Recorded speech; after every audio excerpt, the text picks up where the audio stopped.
Welcome to Duck Season Somewhere podcast. This episode is brought to you by the following sponsors. GetDucks.com, your proven source for the very best waterfowl hunting adventures. Argentina, Mexico, 6 whole continents worth. For 2 decades, we've delivered real duck hunts for real duck hunters. And USHuntList.com, because the next great hunt is closer than you think.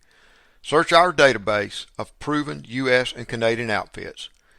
Contact them directly with confidence. Trust is earned.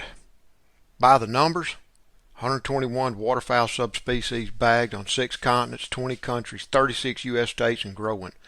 I spend upwards of 225 days per year chasing ducks, geese, and swans worldwide. And I don't choose shotguns for their brand name or the cool factor. Y'all know me way better than that. I've shot Benelli for over 2 decades. I continue shooting Benelli shotguns for their simplicity, utter reliability, and superior performance. Whether hunting near home or halfway across the world, that is the stuff that matters. Boss Shot Shell's copper-plated bismuth tin alloy is the good old days again. Steel shots come a long way in the past 30 years, but will never, ever perform like good old-fashioned lead. Say goodbye to all that gimmicky, high recoil, compensation, science, hype, and hello to superior performance. Know your pattern, take ethical shots, make clean kills. That is the boss way. The good old days are now. It really is duck season somewhere for 365 days per year. Duck season somewhere takes me year-round to worldwide destinations where I visit with the most interesting people. I'm your host, Ramsey Russell. Join me here to listen to those conversations. Welcome back to Duck Season Somewhere. I am live in Greenville, Mississippi. This is my first place, by the way. We're right on the Mississippi River, really not too far, on the banks of Lake Ferguson, a massive oxbow I grew up swimming in. We're not too far, right here at the home of the blues. In fact, I'd say maybe an hour's drive north of here is where Robert Johnson supposedly made a deal with the devil. And I bet a lot of you duck hunters are wondering today, what in the heck's Ramsey talking about a restaurant in the Delta for? Y'all hang on to your caps, boys and girls, and listen to this story. My earliest memories growing up in Greenville is when we had special guests or family come in from out of town. Mom and Daddy'd always order hot tamales from Doe's Eat Place. And I can remember walking up in here back in the days, they could still serve in big old tin cans. You get one of them big old industrial tin cans full of hot tamales and going home. Handmade right here.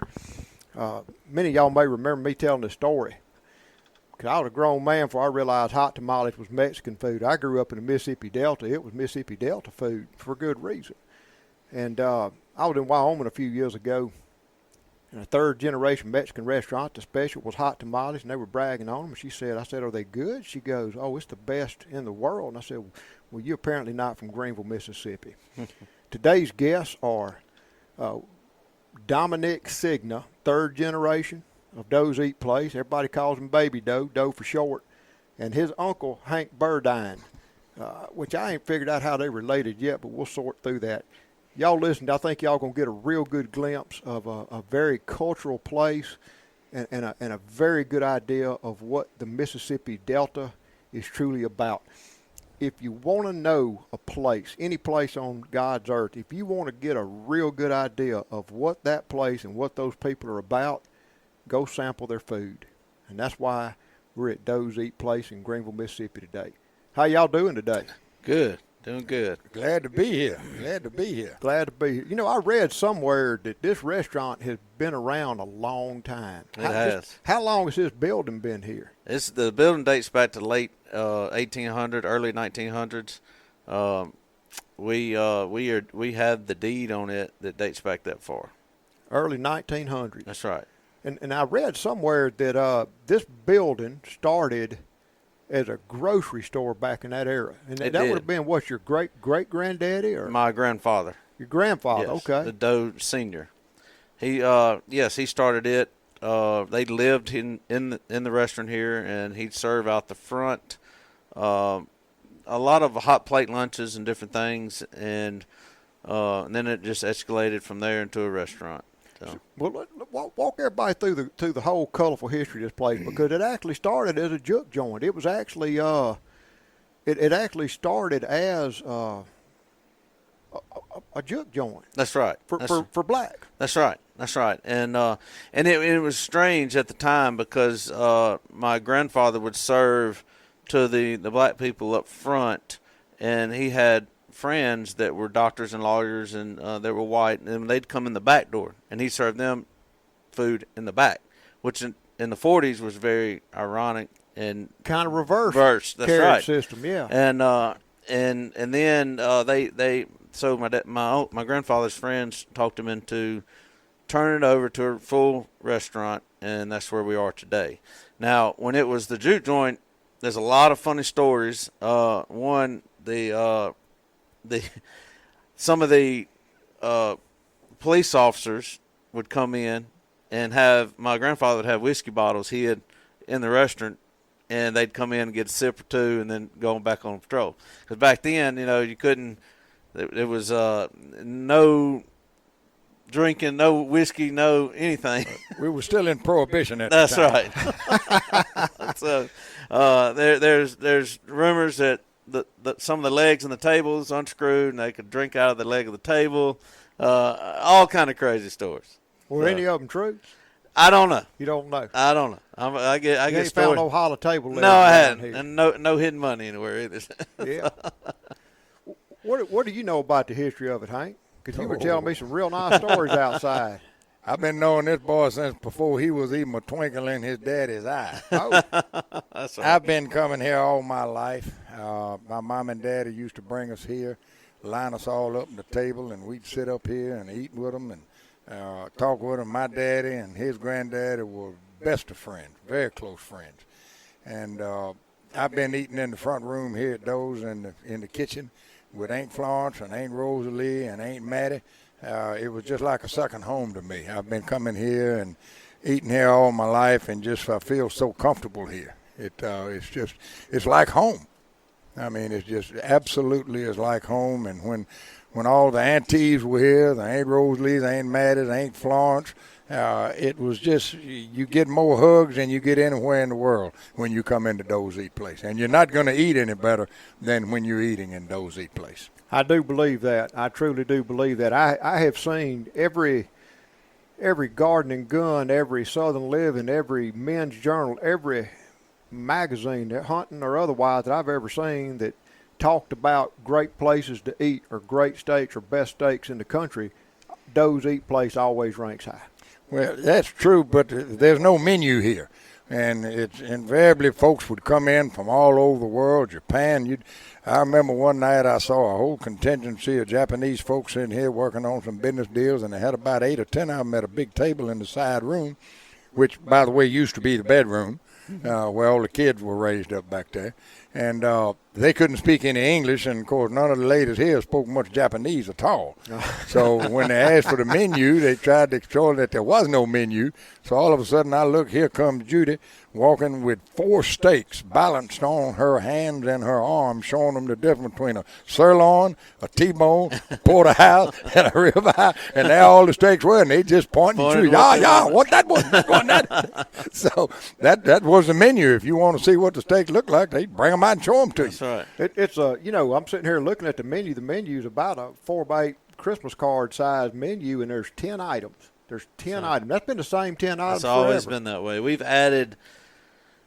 We used to not serve the filet, but when I say used to, it got added 20 years ago. I mean, so yes, that menu has been with us for a long time. Yeah. Why change something that's working so well? Yeah, if it ain't broke, don't fix it. That's right. This is the first time in my life I've ever seen a menu at Doe's Eat Place. That's not actually. It's just for like to-go's menu.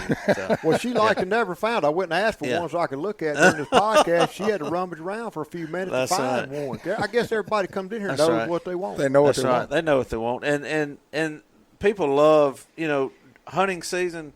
We'll have someone come in a tuxedo, sitting next to someone that just came off the river duck hunting or just got out of the deer stand.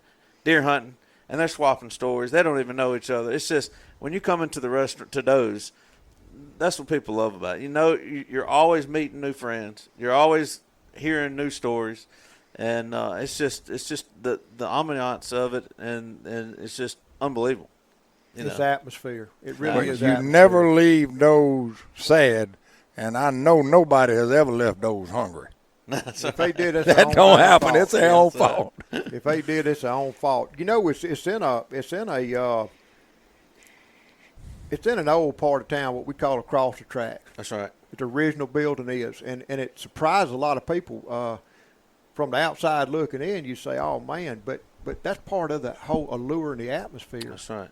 You know, when you walk in here, it's memory stretching back for decades, deer heads and ducks and pictures and magazine stories and old Mississippi River maps. God, generations of your family cooking, your aunts and the ladies wearing the dresses. And it's just been around forever, and that's part of the atmosphere, isn't That's it? right. To me, it just speaks volumes of Southern culture in general. It does. You know, and people are fast to try all these new and fancy places, but the old, you just can't pass up the old traditional places. You know? Well, you just walked us through and was showing me about your steaks, where you get your steaks, how you cut your steaks, how you season and cook your steaks. Walk me through that process, because there's no such thing as a petite portion. No. I remember the time I went to Las Vegas, and we was in one of them casino malls or something looking for somewhere to eat, and I'm thinking, man, I'm going to starve to death with the prices up here. And I finally saw something I wanted and went in there, and it was affordable, so I ordered it. And when she brought it out, it was like this little ashtray with these little nibbles and toothpicks. I said, no, ma'am, I didn't order an appetizer. She goes, oh, that's your meal. Oh, I said, wow. I am going to starve to death. Nobody starves to death on y'all's portion sizes here. No, if they leave here hungry, it's their own fault. Yeah. So the way it works, when you come in and pick out what you want, the waitress will go into the cooler and pick out your steak. And of course, we order our loins and cut all our steaks in-house. The only thing we don't cut is our fillets. They come pre-cut 10 ounces. So we'll cut them prior to the night. We don't do any marinating. They come to us 21 day aged. And now if they stay in the cooler for 2 or 3 days, that's 2 or 3 days extra age. We don't do any dry aging. We don't do any aging. We just get them, cut them, serve them as fast as we can. So the waitress will come, pick out your steak, bring to the cutting board in there where I showed you where we cook. And we'll season it up and throw it on the grill and cook it to however you prefer and to perfection. About 2-inch thick every steak. We cut them all almost 2 inches thick. That's right. So, and we serve a porterhouse, a little bit smaller than a porterhouse. I'm just going to say it's a T-bone, and then a bone-in ribeye, 3 to 4 pound sirloin, and a 10-ounce fillet. Do the people? What size group orders that 3-pound sirloin? Usually, 3 people that are splitting a steak will split a sirloin. So, porterhouses usually they run, I'd say 3.5 pounds. 2 people can split those, although if you're a hungry grown man like me, I can eat a whole one myself. Can you really? Oh, yeah. I've seen 2 people order a porterhouse and almost getting a fist fight over who's going to get the tender side. Or get the nibble on the bone. I'll get Believe the it or bone. not, you would be surprised. The people who come in here in a tuxedo or a nice dress and get down to that T-bone and pick it up off their plate and eat it like corn on the cob, nibbling the meat off the bone, getting grease all over the tux, all over the dress. It was that good. It was that good. That's right. I remember one year, dead of winter, fella, and he'd been in here 2-3 times previously, flew his airplane in from Texas by himself. Somebody'd pick him up, taxi cab or whatever, bring him here. He'd order a sirloin raw, not heated, a big order of French fries, and he'd sit there and eat those hot French fries and eat that sirloin raw cold by himself, tip his hat, pay his bill, get back on his airplane, fly back to Texas. My goodness. That's Judy says he does that every time. That's what he wants to do. Fresh out of ice chest, raw. Right out the cooler. Ain't that? Well, I'm gonna have to try With a that. big order of hot French fries. I'm gonna have to try that. What would you say your most famous dish here at Doe's is? What would be? Because like I read Men's Magazine, read a report that they said your porterhouse steak was the top of 100 must-eat meals in America. That says a lot. That's incredible. Yes, sir. Yes, sir. I'm proud to say that's right there in my hometown of Greenville, Mississippi. But is that what you sell the most of, do you think? It's all so good. The porterhouse is the ultimate goal of someone coming in here, they're coming for the porterhouse. But then I would say that the Aunt Florence salad is right there with it. You can't turn it down. Aunt who? Aunt Florence. Aunt Florence She salad. she just retired probably 3 or 4 years ago, and the only reason she retired is because she's 94 years old. How long does she work here? 75 years. 75 years, and believe it or not, Uncle Hank added up how many salads. Do you remember When she was nominated Queen of the Hot Tamale Festival. Hot tamale queen. By the way, 1 second. We are the hot tamale capital of the world. Greenville, Mississippi is. That's correct. That's correct. I'd Got throw the world champion. That's right. Right here. That's right. Go ahead. Well, because of the hot tamales from Doe's Eat Place, and every town in the Delta has their own hot tamale stand, different people that make hot tamales, and it's as closely guarded a secret as you can imagine. I mean, it was a long time before Baby Doe's mama was ever even allowed to know what went into a hot tamale. But we were sitting on a stage there at the Hot Tamale Festival, and we're talking about Aunt Florence working here for 75 years. And we started running the numbers on it. And the average number of days she'd work in a week, the average number of big bowls of salad she would make in a night, and the number of salads would come out of a big bowl. We ran the numbers, and at that time it was over 1,650,000 salads that Aunt Florence had made. And when I told her that, she looked at me and she says, well, just about everybody that comes into Doe's and each one of my salads gets a hug when they come in and when they leave. That's a pile So think of those right hugs there. that Aunt Florence is giving out. That is a pile of hugs right there. I'm telling you. Well, speaking of hot tamales, because that's what I find so interesting is the hot tamales in the Delta, but the hot tamales being, truly famous for Doe's Eat Place. That's right. There are a lot of places around that serve hot tamales, but everybody talks about Doe's hot tamales. Was it your grandmother that came up with the recipe? Yes. So my grandmother, her family, just right down the street on the corner had a sandwich shop that they were the Burcadas, and they had cold cut sandwiches, salami, all kind of really good sandwiches. And so when she met my grandfather, they got married, and she brought the hot tamale recipe with her. And don't know where she got it. No idea. So they say during the Depression is when the tamales really hit the Delta, because it was a cheap way to sell food and still get a good meal. You can make a hot tamale out of anything. That's right. But so we started making them. Most of your tamales you get all over America are made out of a masa, which is like the pasty, floury type outside. Right. Ours are made out of cornmeal, so they got a little bit more gritty texture to them. And of course, all our tamales are made out of the meat we use that we cook our scrap meats from our steaks. Every steak that we cut has a little bit of scrap meat. Instead of wasting it and having to throw it away or come up with another dish to use it, we save it, freeze it, cut it off the bone, and use it for our tamales.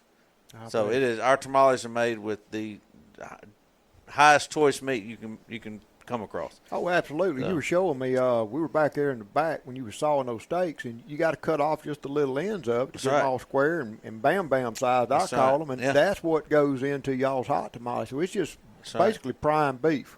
You're exactly right. And that makes all the difference in the world. It sure does. It's not a recipe I'm certain you would share with anybody on what goes into that.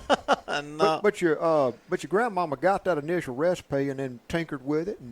Yep, and that's where we are today with it. And it's been passed down. So my grandfather's Doe Sr., he has 2 sons.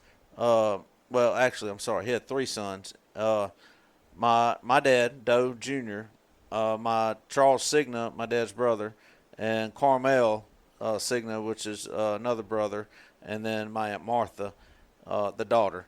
So my Uncle Bubba and my Aunt Martha did other things other than the restaurant. My dad and my Uncle Charles stayed in the restaurant. So you have second generation Doe Jr., Charles Signa, third generation me, Doe third, and his son Charles Jr., and then my Uncle Charles has another son, Paul, who has a restaurant in Paducah, Kentucky. He has a Doe's in Paducah, Kentucky. I see. Yep.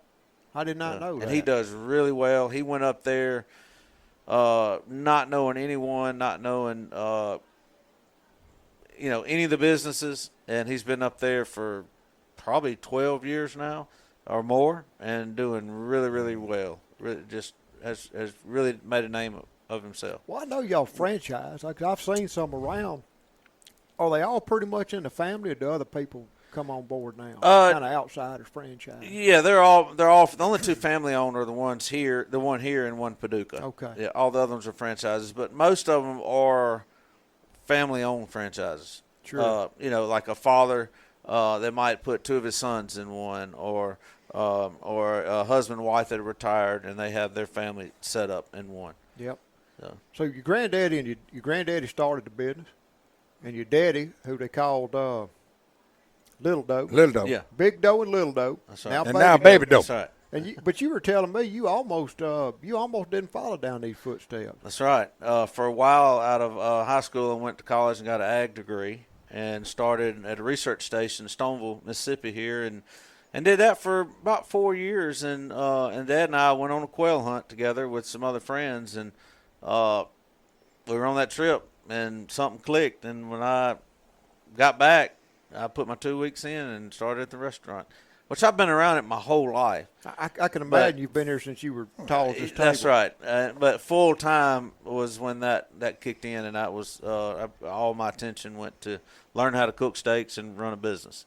Mm-hmm. So, and it just comes second nature to you. It does. It does. Although I learn something new every day, especially with all the stuff that's going on right now in this world with the COVID, and it's just everyone's having to learn how to adjust and how to change their ways and make things work. That's right. Man, adversity makes us better businesses, better people. That's right. That's right. We just got to roll with the punches. That's right. And this too shall pass. We're very thankful for everyone who's come out and supported us and still coming out to eat, and not forgetting about, the locals and coming out and letting us serve them, How, as long as y'all have been here, how old or how long have some of your clients been walking through that screen door? Oh, how old are you? I ain't going to tell you. Well, you've got Mr. and Miss Judy Reed been coming in here for before I was born. Since the early 50s. Yeah. Wow. Early 50s, yeah. And folks ask me about my relationship with Doe's Eat Place and Baby Doe and all of them. I used to say, well, I sit on the board of directors at Doe's Eat Place. They said, you do? I said, yeah, I go down there and have coffee with them every morning. That's right. It's like I said, it's just home. It's home. Right. And one thing I wanted to, when y'all were talking about the Paducah store up there and Little Paul and all like that, Greenville, Mississippi used to be also the towboat capital of the world. That's right. We had 37, 38 different towing industries here in Greenville, and there is no telling the millions and millions of dollars worth of towing contracts that were culminated and sealed with a handshake as long as they had it done at Doe's Eat Place, and that's where they'd end up. So isn't that something? As the towing industry began to slow down in Greenville, a lot of the infrastructure, the building, the repairing, and all like that went up the Ohio River, right there at Paducah, Kentucky, because that's where the Ohio comes into the Mississippi, where your upper stops and your lower starts down there. And so all of these towing companies, the owners and all were well aware of Doe's Eat Place. And when they opened up one in Paducah, Kentucky, oh, my goodness gracious, they got a Doe's in Paducah. That's where they're going. But there's just no telling the business relations and all that. When they had the AWO meeting here all the time, the American Waterways operator, and as long as we go to Doe's Eat Place, come on, let's go. Here they'd come. You'd have jet airplanes flying in from all over the country. You were telling me a story out front while we waiting on him to get back from from his son's football practice. You were saying something about oysters passing through this window up here. Tell me that story. Well, and I remember when they used to have raw oysters here at Doe's. They'd bring them in here in ice down barrels of oysters, and Uncle Jug. That's right. Would always stand right there where the bathroom is now. You couldn't go, when my mom and daddy would come here, you couldn't go to the bathroom at Doe's Eat Place because there was only one bathroom here, and you had to walk through the bedroom where the children were asleep. And Miss Mamie wouldn't, no, we're not going to do that. You might wake up the children. So my mama said, well, they'd always stop at Mr. Joe Bordelon gas station on Broadway right down the road in the wintertime because he had a heated toilet. But Uncle Jug would sit back there because he knew not to wake the children up, and he'd open the oysters right there and pass them through that little window there into the kitchen where they'd serve the oysters all through here. So Uncle Jug was my grandfather's brother, and he married Aunt Florence. Okay. And Aunt Florence, he passed away probably 20 years ago, maybe, or more. And Aunt Florence, of course, stayed with us forever. She's still living. They're still doing great. We called him Uncle Jug because he worked for Mississippi Power and Light, and he stood up into electric wire one time and burned a strip right through the top of his head and had to wear this big turban all the time. Well, one of his best friends, and Big Doe's best friend, Mink Marcelli, said he looked like a turban, so he just called him Jughead. So that's Uncle Jughead. That's how he was known by his name. I don't know what his real name is. Or what? Uncle Jug. Uncle Jug is how I remember. And it was so funny. John Pavender would have a party, and we'd bring a bunch of oysters up here from the coast, and we'd get Uncle Jug to open the oysters for us. Well, we'd all be out in the backyard having a big time Christmas party, and Uncle Jug be opening them oysters, but every now and then you'd see him slap his face. And I said, what, no mosquitoes out there? What? You look at him, he'd open up a couple of oysters, and he'd slap his face. Open up a couple and slap his face. He was throwing an oyster. If ever two he opened, he'd eat one. And that's what he was. He could open them, but he could sure eat them too. I don't blame him. I don't blame him at all. Now, change the subject just a little bit. We can get back talking about all this great food, but I heard you. You called him uncle. And I said, well, y'all related? And he said, just by love. That's but right. You were telling me you killed your first duck. That's right. So I was, I got it written in a logbook at home. I was, I think, 10 or 11 years old. And I remember it like it was yesterday. He had a place down around Leroy Percy Park called Willow Run, and he had some flooded rice fields. And it was a foggy morning. And him and we were using old three-wheelers back then. Yeah, old big red three-wheeler. Big red three-wheelers. Boy, that was a long time ago. That was a long time ago. And so, yeah, we set up on that ditch bank, and sure enough, I killed a hen mallard. It was the first duck I ever killed. I remember it like it was yesterday. And we get back to his house, and they told me to go get something out of the truck, and I walked off and came back, and he had put a band on the duck. And of course, then from then on, I thought I killed a banded duck, and I knew when the dog brought the duck back, didn't have a band on it then, but when we got back to camp, it had a band on it. So I was in high heaven. I thought the first duck I ever killed had a band on it. Until he got old enough to read and realized that was Willow Run Sporting Club. Then I realized.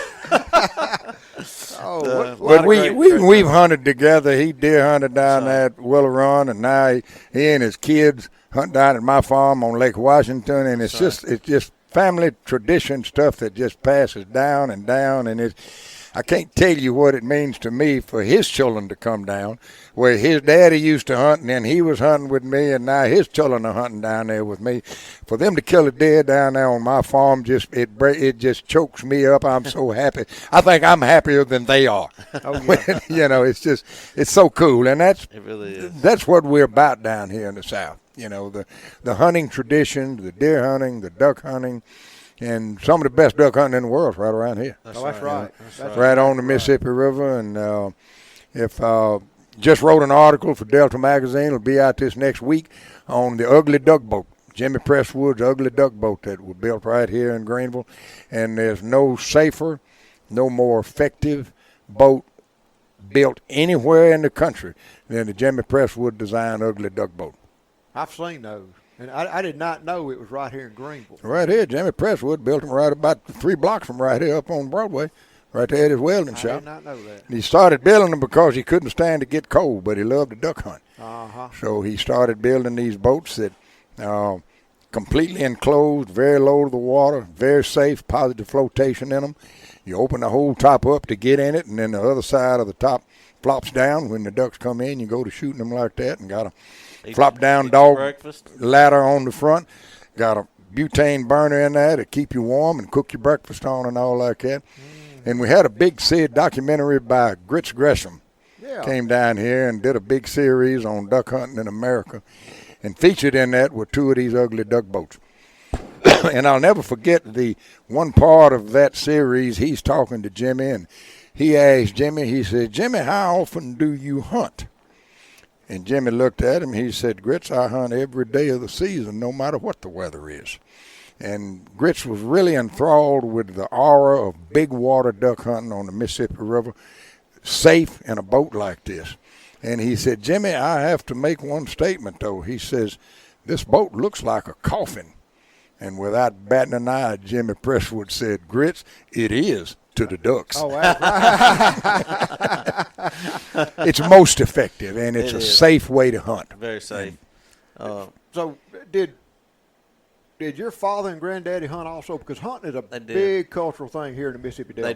They did. I think my dad might have hunted more. Well, I guess I was. My grandfather passed away when I was 11, so I have little memories with him growing up, but had a lot of stories being, that were told. I do remember my dad.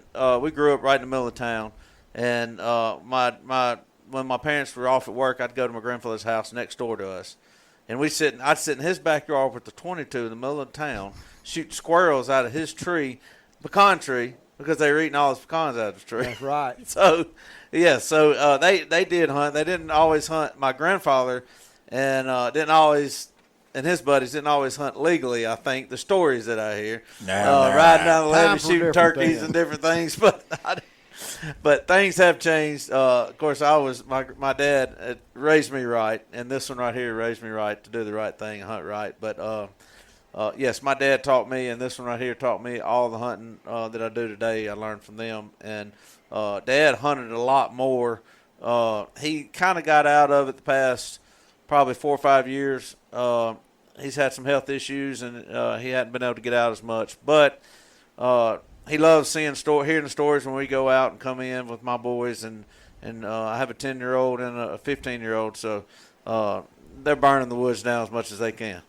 Absolutely. So we got plenty of stories when we come in from hunting. Tell some of those. What are some of your favorite memories growing up hunting here in the Delta? Oh, my goodness. Well, for starters, it was that duck hunt. It was just unbelievable. Ducks were pouring in on top of us. My dad wasn't a really big duck hunter. He loved deer hunting and loved turkey hunting. That is probably the biggest thing. There was we hunted. One of the clubs is just right across the lake from downtown Greenville here, Archer Island. Grew up hunting there my whole life. Killed my first deer there. Several times I killed in the spring, killed gobblers before school, and then got back to school, which is really cool because the second turkey my oldest son ever killed was during the youth season. One day I took him before school. I talked his mom into letting me take him before school, and she did not want me to. My wife did not want me to take him hunting, and I talked her into it. And sure enough, he killed a turkey, and I had him back to school before 8 o'clock. Wow. That's one thing. When my kids were in school here before we moved to Colorado, I went to those teachers and I said, "I'm going to explain to something, y'all, right now." I said, "My kids are going to be in school every day that they can, possibly." I said, "But there are a couple of things that are a little more important than school, and hunting one of them." So if they're a little bit late, but they'll be here, they might just be a little bit late. That's right. Speaking of duck hunting, the world champion duck calling contest for a long time has been held in Stuttgart, Arkansas. Mm-hmm. Very few people remember it was for a long time held right here in Greenville, Mississippi, right there by the marina. Huh. On Lake Ferguson. Do you remember those days? Herman J. Caluette won it 2 years without a duck call. Really? Calling with just his mouth and his hand. Yeah, that's Herman J. Caluette right here. Remember him well. That was a big thing. I growing up there on Favor Drive down by Hardy School, we had a neighbor that would practice. Everybody blew them old Jensen calls back in the day, double reed. And he showed us kids one time how he put a little piece of tinfoil in between them reeds to get that high-end buzz. Huh. And you'd hear him down there a few houses down blow his call, and when he blew it, all the daddies around would go grab a duck call and yammer back at him, And it was about 1972. I remember sitting on my granddaddy's blue Buick on the banks of Lake Ferguson for the National Duck Calling Championship. We all just knew he was going to win it. Uh-huh. And he got beat by Butch Richenbach, actually, from over in Arkansas. Wow. And shortly thereafter, I guess because that new single reed and that Arkansas style, for some reason, the politics moved over to Stuttgart. Yeah. But it was for a long time held right here in Greenville, Mississippi. I remember my mama telling stories. This was back before the Jensen calls came up, and you had these big wooden calls that came out of Arkansas. And mama said that my daddy, he had a big boat, and they were mostly goose hunters back then. They would duck hunt in the afternoon for sport, but they'd goose hunters. But his best friend was a great big man named George Scott from Cleveland, Mississippi, and they'd always goose and duck hunt together. And mama said lots of times she'd hear something downstairs, and she'd go down there, and my dad would be on the telephone with his duck call. He'd be blowing into the telephone, and he'd listen while Uncle George blow back in there.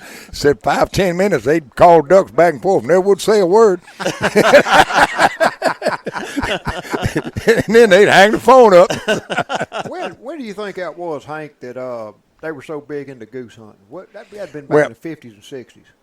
Back in those days, if you go back to the history of duck hunting in this area, we didn't have all the rice fields back here then. We didn't have all the leveled fields, the bean fields. Of course, we didn't. You had corn, but the corn was being grown on a heavy buckshot land to feed the mules that was plowing the cotton. So you had Swan Lake Hunting Club down here, which is the oldest incorporated hunting club in the state of Mississippi. And that's now the refuge? Yazoo Wildlife Refuge right now. And then you had Wapanaka, the big areas up around in Arkansas. You had all these other big clubbed areas that were flooded timber. You had Beaver Dam Lake, big lake up there in Tunica County, Oxbow Lake right off the river. So that was the majority of the duck hunting. But if you read some Nash Buckingham stuff, he talked a great deal about goose hunting also. That's right. And it was after the 27 flood, and they were able to channelize the Mississippi River to speed the water down to keep the floods away and get the levees going, that they created Lake Ferguson as a slack water harbor. And that lake allowed folks to have big boats that they could keep at the yacht club that they just pulled an old quarter boat barge in to make a yacht club out of it. My daddy had a big 48-foot twin-screw Matthews boat that they'd go out on the river on. Big Joe Bartolon had a steel hull boat called the Gulf Pride. He was in the Gulf oil business. Big Joe Verdon had a big boat. And these shots would go out there on the river, and they'd spend 3, 4, 5 days, sometimes a week at a time. Well, the migration of your geese back in those days, your Canada geese, was humongous. It was huge. And all these big sandbars that would shift from year to year. And that was the ticket. Goose hunting was what they really enjoyed doing. And in the afternoons, they'd take little John boats over and get them some slashes, and they'd shoot ducks in the afternoon. So that was the beginning of the real duck hunting around here. And as the other areas began to be developed, you had Fighting Bow outside of Rouville, Mississippi, that came into play with a group out of Jackson.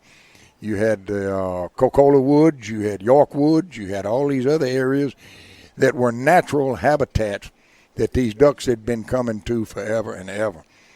And then along that time, with slashes and sloughs, then we started leveling land to help farming around here. And that's when I had Willow Run down there, and we had some natural breaks in there and some slough areas that we could flood. We had pretty good duck hunting. And all of a sudden, over a 2 or 3 year period, I realized my ducks were leaving. I didn't have the ducks that I used to have. So one year, I got in a fella's airplane. I said, let's fly around and look, and let's see. I'm hearing a lot more shooting than I used to hear. The last week of the season, we got up and flew, and Leroy Percy Park was an oasis in a sea of flooded fields. They had begun leveling those fields. There were rice farmers around here that were leveling. They were leaving rice out for the ducks to come in, flooded soybean fields. And all of a sudden, my little old natural breaks wasn't such a honey hole anymore because there was so much food available. And that's what really has happened around here now. A duck is going to where the food is. And Sonny Rich, one of the greatest duck hunters I've ever known with whiskey shoot, hunting with the whiskey shoot down at Longwood, Mississippi, he always told me, he said, Hank, if you want to be a good duck hunter, you got to go where the ducks want to be. That's right. You can do everything you want, but if the ducks don't want to be there, they ain't coming there. Location. You've got to go where the ducks want to be. And that's one thing that has made the Jimmy Presswood duck boat so prevalent in duck hunting is that when they first started building them, you had Fred Bartolon, you had Ernie Lane, you had Doc Joe Pulliam, you had Doc Suarez. They all got, man, you got to build me one of these boats. Build me one of them boats, Jimmy. Well, they didn't really know where to go. But Joe Pulliam had a J3 Cub airplane. Now, back in the 40s and 50s, Sonny Rich and all that bunch, they had those J3 Cubs too. They'd fly the river and they'd find the ducks. And they'd wait on first light in the morning and they'd take off in those J3 Cubs, go land on the sandbars. That's right. And then go over and set up and duck hunt out of an airplane like that. Well, Joe Pulliam, he would fly in the afternoon, find the ducks, and with the river maps that the Corps of Engineers has and all like that, they say, all right, here's where the ducks are. Let's find a place we can put in the water, and then hit those ugly, we called it the ugly duck boat flotilla, the armada. And then they'd hit before daybreak with the boats. And you could run that river with bright spotlights shining on the buoys, the river markers, the signposts on the bank, get set up on those ducks before daylight ever came. And you were never cold in the boats because you had a propane tank outside. The gas tanks were outside. You had a heater in there. You fired that heater up. Jimmy Presswood told me one morning we were duck hunting outside of a boat, sitting on a slough, and ducks were coming in, and Jimmy started shaking. He got to shivering. I said, Jimmy, you okay? It wasn't that cold. He said, Hank, I'm about to freeze to death. I said, Jimmy, it's not that cold. He said, I've never been this cold, Hank. I said, Jimmy, you've been duck hunting all your life. He had about 110 duck bands on his lanyard. He says, Hank, I've never hunted in anything but blue jeans and tennis shoes. Because he's always in the duck boat. Hunting every day of the season. Every day of the season. No matter what the weather was. And the beauty of those boats is the worse the weather is, as we duck hunters know, that's the best weather for the ducks. But that's when those boats shine. They'll be covered. That's when that river turns on. When all these fields out here freeze. When all these fields freeze over and the river's rising and you got those grass fields going underwater, and that's when that river turns on like gangbusters. And that's when you need to have an ugly duck boat. When I first got married, of course, I've been married 17 years now. When I first got married, I had a buddy and I that worked at Stoneville, and we worked all summer long, and all our overtime would be time and a half off for duck season. We'd hunt every single day. That picture right there was the last day of duck season last year. We were cooking porterhouse and ribeyes on that duck boat, on my buddy's duck boat. He showed me a picture on the cell phone. There's two bam size porterhouse steaks on a griddle in a super warm looking duck boat, guys. While we were shooting ducks. Yeah.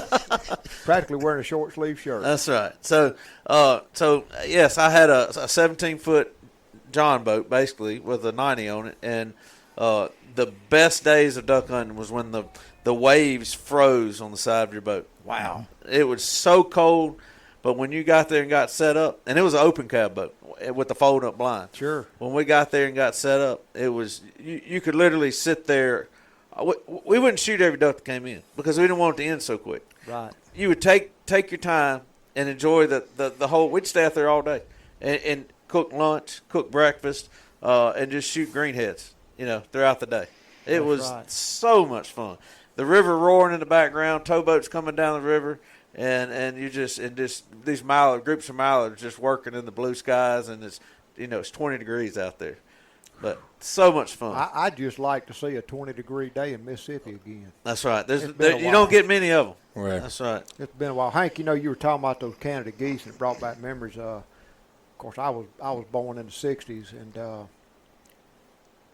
I remember my grandfather talking about goose hunting on the river, and I assumed it'd be in the '50s because he was a young man. He learned to fly in World War II in the Air Force, and he had a plane. He would take off in a bean field just outside of town, kind of where Favor Brothers is now. Mm-hmm.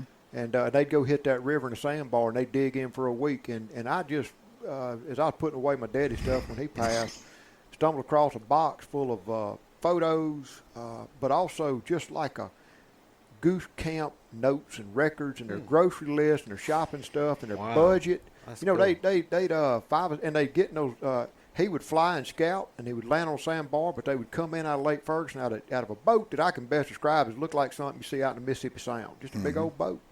And they would dig in sandbars and hunt Canada geese, but by the They're digging pits. that's right, Dig dig pits. and hunt. And you know, now look, these folks weren't wearing this newfangled camo No, information, man. He was wearing an uninsulated jumpsuit from World War II, you know. Yeah. And, Until I was half grown, my only coat I had was from the Army Navy store. You know, Exactly. you didn't, and we tote decoys in a burlap bag. They didn't have all that fancy stuff we have now. same thing. It but- didn't have 3-wheelers and 4-wheelers. You'd slog out across the bean field for take an hour and a half to go a quarter of a mile out through that. Just bygone times. Wearing old red ball boots. What are some of the changes you've seen here in the Delta, good and bad, since those days? Well, we got a lot more duck hunters, I believe. Oh yeah. And we got a lot more areas for them to hunt because so many people are flooding bean fields and all like that. The mobility is so much greater because of your four-wheelers. You got all these $20,000 Polaris rigs with these $2,000 quack racks on top, and you got all these flapping wing ducks that and these swimming ducks and all these little squirting ducks and all like that. We kill a lot of ducks before them things was ever even thought about. Mm-hmm. So I don't know. I don't know whether it's all for the better because of all the technology that we have now. I mean, when I had Willow Run and my wife Sally, we'd always sleep with the window open in the bedroom right down in the middle of the woods. I wasn't 200 yards from one of my duck holes. And she said, close that window. I said, no, honey, no, I ain't gonna. She said, it's cold. I said, well, you just get a little bit closer. I'm leaving that window open because that was my alarm clock. When I'd hear them ducks go to quacking in the morning, time for me to get up and go. There's one funny story I'll tell. My buddy Tommy Barnes and I, it was the last day of duck season, and I had a Grumman square-back canoe with a little old Mercury on the back of it. And it was deadly on the ducks, going through Willow Run Slough and getting where you needed to be. And it had rained in it, and it had water sloshing in the back of it, and I had my little gas can back there, and I knew I had gas in it. Well, we were coming back from a pretty successful day, had a whole big string of mallards in there, and my dog Bud was a big red Chesapeake Bay Retriever. And it's often said that a man is due two things in his life, a good woman and a good dog. And I had both of them at that time, I'm telling you. Well, we were coming back down the slough, and it was raining, and the gas can was sloshing around in the back, and the dog and all those decoys, that had decoys in there too, and the ducks on the strap. Had 2 legal limits of ducks now. Well, all of a sudden, that gas can flopped one way, and the sucker hose coughed on the gas and the motor stopped. Well, when it did, the wake behind the boat come over the back of that boat and swamped it. And there we were in the middle of Willow Run Slough, and that boat was going underwater, and we had our waders on and everything. Well, it wasn't deep enough that we couldn't crawl out of there, and of course the dog swam out, decoys floating, everything like that, you know. So we got out of there, and it was cold, grabbed a gun, walked back to the house and got warmed up. And I said, all right, let's go get everything. So we go back out there, and there the decoys were floating. There the gas can in the boat. We threw the rope on it and pulled it. Couldn't find the ducks. Did not know where that string or however many ducks it was. 2 legal limits. I said, what is going on? About that time, a dog of mine walked by Bud, and he had mud all over his head, all over himself. He's covered with that old buckshot mud. I said, what has that dog been doing? By that time, I looked out the corner of my eye, and there was a duck foot sticking up out of the mud. He had gone out there and drug that whole string of mallard ducks back into the bank, dug a hole, and buried them. Basically, look, he said, y'all fool, you set me out there, we get all them ducks, you sink the boat, and you go back to the house. He wasn't going to stand for that. He went and buried all them ducks. What a good dog. That's how much sense that dog had. You know, I just, hearing you talking, I just had this thought. You know, I think those ugly duck boats are a prime example of hunt smarter, not harder. They don't sense sitting out there freezing to death when you can be warm and shoot ducks. But, you know, technology is such. I know the folks. I use a Mojo duck. I dang sure use a quack rack. I mean, a lot of technology come along. But, boy, I tell you what, it's just the older I get and the longer I've been duck hunting, the more I believe that the future of duck hunting lies in its past when a man's experience and skill set is what matters the That's most, true. not the technology. That's true. And it's like what I call the duck doctor, my friend Bubba Tollison, Ruleville, Mississippi, fighting by. He always said that if you had enough wind to rustle a gnat's feather, you better set your decoys up based on that wind. That's right. And that's one thing I'll never forget Bubba said. You got to know what that wind is doing. Mm-hmm. And with the technology and all that we have today, and with these drones, you can send a drone up, look around, see where the ducks are on the back of your place, this kind of stuff. But as far as hunting on that river, let me say one thing. There's nothing more dangerous in the middle of the winter when it's cold than that Mississippi River. You got to you ain't respect lying. it. And, you have to respect it. Did a story with Andrew Zimmerman out there hunting on the Arkansas River for the Food Channel Network. And I told him, I said, Andrew, we have a lot of fun on this river, but we don't play on the river. You can't afford to do that. One mistake is your last mistake on that Mississippi River. I've seen a log shoot 30 feet clear out of the water one morning trying to get in off that Mississippi River when it was caught up underneath that current, and it broke it loose, and it shot clear up like a submarine, right, or like a missile out of the water. If you're going on that river, go safe. Go a wide-bottom boat, tall gunnels on that side. Take enough horsepower to get yourself out of trouble if you get caught in the eddy or a current. Don't be going out there in a little 12-foot John boat like we used to do. Spend many a morning out there in those things. Can't do it anymore. And if you realize the design of these Presswood duck boats, they're safe. Jimmy Presswood doesn't build them anymore, but you can get them custom built. It's the technique, the whole concept of how the top works on the boat. And we went from flat bottom boats that would beat your teeth out when you got out on that Mississippi River. Never bothered Jimmy Presswood because he always hunting Lake Whittington. He wasn't going to go out in that river. And we started building modified V-bottom boats.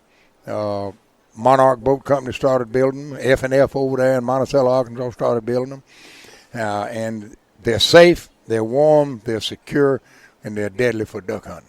Absolutely. But just don't get out on that river of big water in something that's not Well, I'm safe. going to tell you, that Mississippi River is no longer really even a river. I mean, the Corps of Engineers has got that thing into, it's like you say, that whole engineering product of getting that current straight and getting that current going and the water volume coming in. And 20-some-odd years ago, before I had kids, I discovered the Mississippi River myself. You know, my roots were in the Mississippi Delta, and we came back over and started hunting that river. And we always watched the Greenville stage. Like you say, when the water gets up and them cuckleburrs and them grass fields start going underwater, we would just putt along till we found them and set up shop and go. It was just glory days. And I had a 15-foot by 42 John boat with 25 horse, and we didn't do nothing crazy. We didn't run across a channel to speak of, and played it right. And I stopped by to drink coffee with my granddaddy at my granddaddy's house and drank a cup of coffee with my daddy, who made the best cup of coffee in the world, and showed him all them mallards. And I remember asking him that morning about the good old days, and he said, "The good old days are now." He said, "Look at this." He said, "Man, back when I grew up back in the 70s, we was on that points limit and what we shot and when the ducks were down, everything." Oh, that's He right. said, "We couldn't go out and shoot ducks like this, son." He said, "Are you crazy?" He said, "Where'd you kill all these?" And I told him, and man, he just gave me a look that I hadn't seen in a long, since I was a little boy in trouble. And he said, he put his hand on me, said, "Son, promise me you'll never take this boat on the Mississippi River in a south wind." That's right. He said, That's promise right. me that. That's right. And I said, He was yeah. right. He said, son, promise me you'll never take this boat on that river going anywhere in the south wind. Well, the river got just right, and we had to spot that one year we called Brokefoot, and it was you had to somebody stand on the front of the boat and walk in willow trees down to get back up in that spot, which don't exist until the river's at like 50 foot. Mm-hmm. And then it was just a matter of taking turns. Take turns, who's going to shoot what, Drake's only. It was that good of hunting, and we'd been on it for about 2 weeks like that, and river come hard out of south, but that was okay. You know, we went, all we had to do was run right across this little chute. Not across the channel. We was up protected by an island, and everything was slick as gold. We turned around to come back out with our limits. And that first big swell on that south wind, everything in the boat was floating. We had an inch of freeboard to spare. And all I can remember was my daddy's last words, don't get on that river in the south wind. And What happens when you start is that- wrapping up on decoys, just holding on to decoy sacks so you can float. And we managed to find some protected water, pulled the plug, got up in that and got a drain. But it was religion. And then one morning, it snowed. Everything was perfect. The wind was not out of the south. And we come out of Louisiana side, Providence side, and come across and hit that island sandbar. Last black duck I remember shooting in the state of Mississippi was that morning. We shot a snow goose, a blue goose, a speckled belly, a handful of specks, and duck limits. And then we got ready to go back and run across. It was the most beautiful day. The water was so pretty. And there were tugboats just coming every which way. It started getting dark. And rule number one, I don't get on the Mississippi River in dark. I just don't. I want to be able to see. And the duck hunt's good. We can see. That's right. And we waited. Finally, it looked like we had a spot. We just had to go out in the channel, run a quarter mile up. And that tugboat was bearing down on us a whole lot quicker than it seemed. Mm-hmm. And when we ducked up in that chute, I headed for the bank, and that big old swell off that tugboat, that 8-10 foot swell, put us on the bank. And when I got out, my knees buckled. It scared me so bad. And I had a 1-year-old little boy at the time. And I said, At the house. I'm going to find somewhere else to duck hunt besides right. this son of a bitch right here. I ain't going to die on this river for a duck. Well, what happens when your wind blows out of the south and your river current about 6 or 7 knots is coming south, heading south, and that wind blowing against it, Yes, sir. you don't want to be out there. You don't want to be out there. That's a fact. Yeah. Wrapping back up with this Doe's restaurant, tell me this, Doe. Who are some of the celebrities? I mean, who are some? I mean, besides Mr. Hank Burdine right here, who's some of the other celebrities been eating here for a while? Well, a funny story. I was cooking one night about 2 years ago. I was up there in the front cooking, and in our restaurant where we cook is where you walk in the restaurant. So we're the ones cooking your steaks are the first ones you're going to see coming into the restaurant. So I'm sitting there cooking. It's a busy night, and I hear the door slam and turn around, and this guy standing there, his wife, and I just instinctively say, head right on back there. They'll seat you. Go ahead and make yourself at home. And go turn back around and start cooking steaks. And about 15 minutes goes by, and this one of the other customers came up to me and said, "Hey, is that the owner of the Cowboys back there?" And I said, "Surely not. I would have recognized him if he came in." And and my mom was working up here at the time, and he said, "I really think that's him sitting in there." And I poked my head in here, and he's sitting right. Jerry Jones and his wife are sitting right here in the kitchen eating. And he has come out several times since, and just as nice as can be. You don't really know how to take some of the celebrities, but he was just truly nice. He let my mom put on his Super Bowl rings.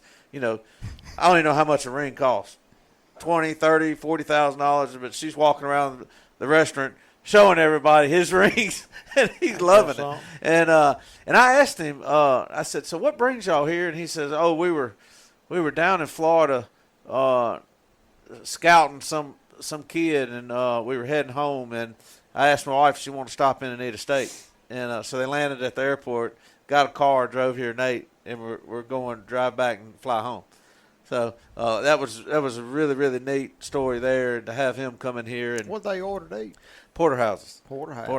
And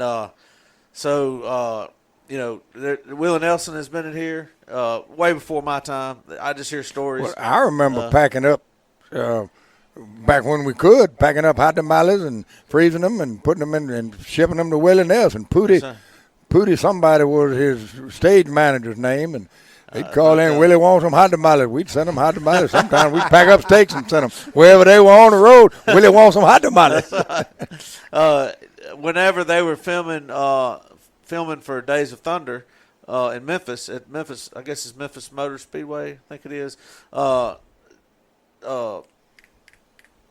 Tom Cruise, yeah. Wow. Tom Cruise actually ordered food from here, and they flew in, picked it up, and flew it back to him.